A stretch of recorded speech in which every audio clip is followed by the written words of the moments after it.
नमस्कार। आज आपको हम बताएंगे घुटनों की एक्सरसाइज। जिस व्यक्ति के घुटनों में दर्द रहता है, चलने में, सीढ़ियों पर चढ़ने से कट कट की आवाज़ आ रही है और नीचे चौकड़ी नहीं मार पा रहे, तो उसके लिए कौन सी एक्सरसाइज करनी है, तो आपको हम उसकी एक्सरसाइज बताएंगे। कौन सी एक्सरसाइज करें। मात्र दो से 3 मिनट एक्सरसाइज करेंगे डेली। आपको एक हफ्ते में दर्द में और जो कट कट की आवाज़ आ रही है घुटनों में, उससे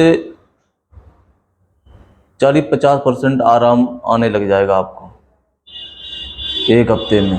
और कौन सी एक्सरसाइज करनी है, सबसे पहले क्या करना है, एक पिल्लो लेना है, सॉफ्ट पिल्लो लेना है, हल्का, और चेयर लेना है। चेयर पे इस तरह से बैठ जाना है और पिल्लो को इस तरह से फंसा लेना है।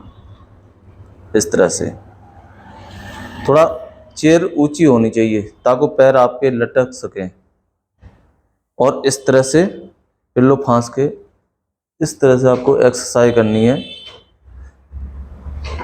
10 बार, इस तरह से।